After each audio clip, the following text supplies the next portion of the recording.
Dear viewers, السلام علیکم ورحمۃ اللہ وبرکاتہ۔ امید ہے آپ خیریت سے ہوں گے۔ آپ کا یہ چینل فی سبیل اللہ ہے اور اس کی ہر ویڈیو کو آپ سبسکرائب کریں، لائک کریں اور ثواب جاریہ کے لیے فارورڈ بھی کر دیا کریں۔ اللہ حافظ۔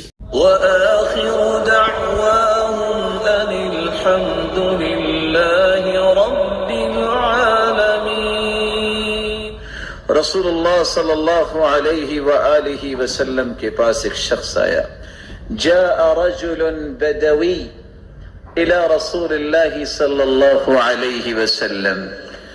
آپ صلی اللہ علیہ وسلم کے پاس صحابہ آیا کرتے تھے، لیکن دیہاتیوں کا آنا کچھ عجیب ہوتا، کیونکہ دیہاتی سیدھے سادے لوگ ہوتے ہیں، لیکن جب بات کرتے ہیں تو وہ ذرا تسلی سے بات کرتے ہیں اور سیدھی بات کرتے ہیں، ان میں کسی قسم کا زگ زیگ نہیں ہوتا۔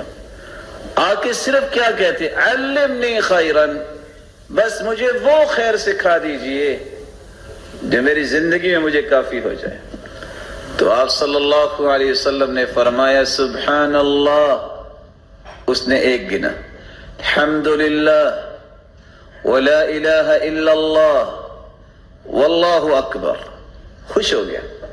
اس نے بھی پڑھا سبحان اللہ والحمدللہ ولا الہ الا اللہ واللہ اکبر، خوشی سے چل پڑا۔ تھوڑی دیر چل کے واپس آ گئے، کہتے یا رسول اللہ صلی اللہ علیہ وسلم، سبحان اللہ یہ بھی اللہ کے لیے، والحمدللہ یہ بھی اللہ کے لیے، ولا الہ الا اللہ یہ بھی اللہ کے لیے، واللہ اکبر یہ بھی اللہ کے لیے، فما لی میرے لیے کیا ہے؟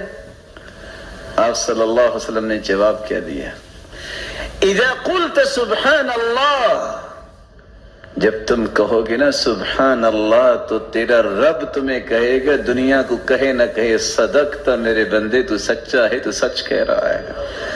وَإِذَا قُلْتَ الْحَمْدُ لِلَّهِ، جب تم الحمدللہ کہو گے، تیرا رب کہے گا صدقت میرے بندے، تو سچا ہے۔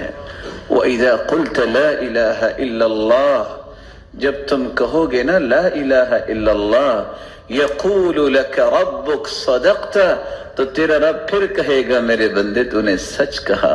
واللہ اکبر، وَإِذَا قُلْتَ اللہ اکبر، جب تم یہ کہو گے اللہ اکبر، تو چوتھی مرتبہ بھی تیرا رب تجھے کہے گا صدقت میرے بندے تو نے سچ کہا۔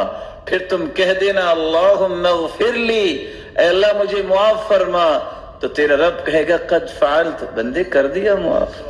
جب تم کہے گا اللہم ارحمنی، اللہ مجھ پہ رحم فرما، تیرا رب کہے گا قد فعلت، میں نے فرما دیا۔ وَإِذَا قُلْتَ اللہم ارزقنی، اللہ مجھے رزق عطا فرما، تیرا رب کہے گا قد فعلت، تیرے اوپر میں نے فراوانیاں کر دی۔ وعد سبعا، دیہاتی کی حالت دیکھیے، اس نے 4 پہلی باتیں اور 3 یہ لی اور خوشی خوشی خرامے چلتا گیا۔ اللہ عز و جلال یہ باتیں اسی طرح سمجھنے کی ہمیں بھی توفیق دے جس طرح وہ سمجھا کرتے۔